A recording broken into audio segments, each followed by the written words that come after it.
Hey everyone, remember Mary and Max? If not, you should watch it, and otherwise you should rewatch it.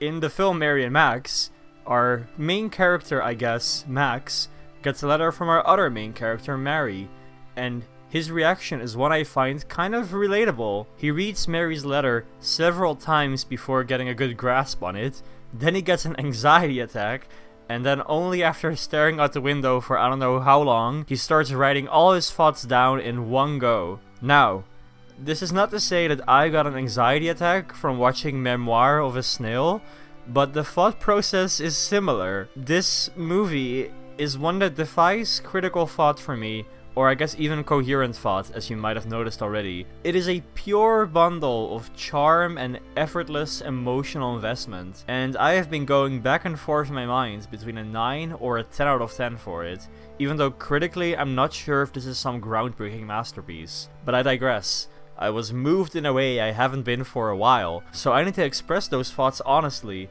instead of presenting them in the typical review format. Although I might still wind up doing that anyway right now, what do I know? Regardless, this movie had themes that have huge relevance to my life, and they touched me deeply. It's a film that speaks deeply to creativity, and it just made me want to get off my ass and finally start letting go of my past decisions and trauma and just move forward, do what I want to do in my life. There's many other films that echo similar ideas, but this is a film that says it in a manner so explicit and also so emotionally real and gut-wrenching that it has nestled itself inside me, haunted me. Because of this film, I am reminded that I need to buy a new camera to make more short films, because it's like my right to be creative. It's what I need to do in my life, it's what I want to do in my life, it's what I feel I'm supposed to be, because I'm talented at it, and I don't care what anyone says to me.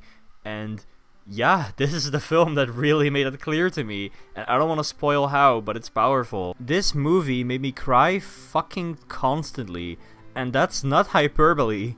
I cried non-stop through the entire film, uncontrollably, and I tried resisting. I was calling the film out for being emotionally excessive misery porn, but no matter what I did, the film kept making me cry like a little child. And to add to that comment, I was like the critic from the end of Ratatouille, being transported back to his childhood upon the first bite of his little ratatouille dish. All criticism fades out, and I am like a child right now, simply marveling at the emotional impacts of film and animation. Whether it's perfect or not, for me, this is one of the best animated films of all time, for its sheer emotional brutality, paired with incredible hope and catharsis. I think it is a masterpiece, even though it could be improved in some areas in terms of pacing and perhaps toning down the drama just a little bit. But do I actually want the drama to be toned down, or am I just saying that? It is just such a viscerally personal vision from the director Adam Elliot, who, by the way, I guess you should have figured this out by now, is the same director as Mary and Max. And even with all that dramatic excess, it still feels believable, and there's an aspect of an unreliable narrator here, tying into the idea that our perspectives can often color our personal tragedies as much more personality defining than they might have to be. The message of this movie seems to be that you have to come out of your shell and seize the day and seize the world, because every bad thing has a slight nuance to it, and it shouldn't bog you down from actually living your life the way you want to live it, and you are still the master of your own fate, of your own destiny. To paraphrase the incredible poem Invictus, there's an emotional openness and warmth here that is sometimes bordering on emotional manipulation, if that's how you want to call it, but it's a kind of manipulation that's earned because of just how real these characters feel.